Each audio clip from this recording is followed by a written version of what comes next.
आज बिहार विधानसभा का जो मानसून सत्र जो चल रहा है और आज दूसरा दिन है इस सत्र का, और ये हम लोगों के लिए यानी सभी विधायकों के लिए ये आखिरी सत्र है। इसके बाद चुनाव होने जा रहा है और इसी बीच जो है बिहार में चुनाव आयोग ने फैसला लिया आनन फानन में एसआईआर कराने का।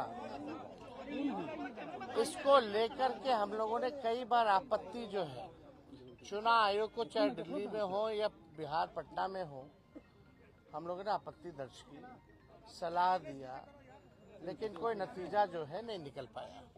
लोगों में कंफ्यूजन है और किस तरीके से चुनाव आयोग का पूरा प्रोसेस जो है कितनी गड़बड़ियां हो रही है। बिना वोटर के ही जो बीएलओ जो है फॉर्म साइन करके अंगूठा लगा के अपलोड कर रहे हैं। 11 ऐसे डॉक्यूमेंट्स हैं जो गरीबों के पास नहीं है, जो प्रवासी बिहारी हैं, जो बाहर काम करने के लिए, चाहे छोटे अवधि के लिए या बड़े अवधि के लिए गए हुए हैं, वो कैसे वोटर बनेंगे। तो एक बड़ा सवाल जो है खड़ा होता है। और आप सब लोग जान रहे हैं कि आज हम सब लोगों ने, इंडिया अलायंस के सभी साथियों ने कार्य स्थगन प्रस्ताव लाने का काम किया ताकि इस पे विशेष तौर पे चर्चा जो है कराई जाए, ताकि सही बात जो है वो निकल करके आए। आप बताइए, जो बिहार का सबसे बड़ा अगर लोकतंत्र का अगर कोई मंदिर है तो बिहार विधानसभा है, और लोकतंत्र की जननी बिहार है।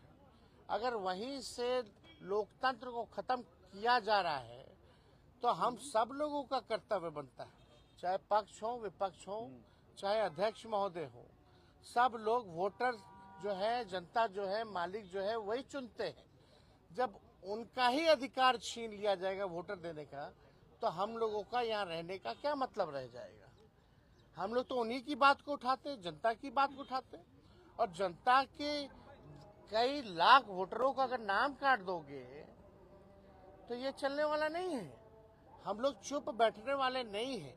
ये आप वोटर का केवल अधिकार ही नहीं छीन रहे, उसका अस्तित्व मिटा रहे हैं आप। यानी जो वोटर है वो देश का नागरिक कौन होगा नहीं होगा ये चुनाव आयोग तय नहीं करेगा। ये तय करने वाला भारत सरकार गृह मंत्रालय है। लेकिन अगर आप कहते हैं कि ये फलना वोट नहीं देगा तो इस पे तो आपत्ति होगी, क्योंकि यही वोटर जो है लगातार कई चुनाव में वोट दिए। इसी वोट से जो है प्रधानमंत्री 3 बार जो है प्रधानमंत्री बने हैं। तो ये सवाल खड़ा होता है। तो हम लोग चाहते थे कि भाई इस पे विशेष तौर पे चर्चा हो, और हम सब लोग अभी अध्यक्ष महोदय से भी मिले हैं। हमने मांग की है, जैसे शुरू में हम खड़े होकर के मांगे, अब बड़ी विनम्रता से हमने मांग की थी सरकार से और अध्यक्ष महोदय से कि इस पे जो है चर्चा कराई जाए। लेकिन चर्चा आखिर क्या कारण है कि भाई चर्चा नहीं कराया जा रहा। अगर इलेक्शन कमीशन का इसमें है तो, लेकिन वोटरवा तो बिहार के वोटर का ना कट रहा है, और हम उसी वोट से अगर चुन के आते हैं तो उनकी बात अगर हम यहाँ नहीं कहेंगे, बिहार में जो सबसे बड़ा लोकतंत्र का मंदिर है, अब वहीं से जो है आप जो है पूरे लोकतंत्र को खत्म करना चाह रहे हैं। आखिर क्या कारण है कि भाजपा या सत्ता दल के लोग, जदयू के लोग इस विषय पे क्यों नहीं बोल रहे? क्या उनके वोटर्स नहीं है?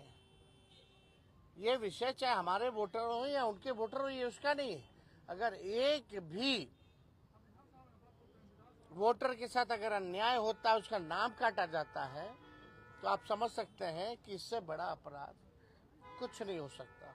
तो हम लोगों ने मांग की है, और हम तो आप लोगों के माध्यम से मुख्यमंत्री जी से भी मांग करते हैं। हालांकि मुख्यमंत्री जी को पता ही नहीं था कि काला कुर्ता हम लोग क्यों पहन के आए हैं। उनको ये भी नहीं पता था कि भाई हम लोग हंगामा किस लिए कर रहे हैं। अब आप समझ सकते हैं, इतने जोर शोर से अगर हम लोग अपनी बात को रख रहे हैं तो भी अभी मुख्यमंत्री जी को पता नहीं है कि कारण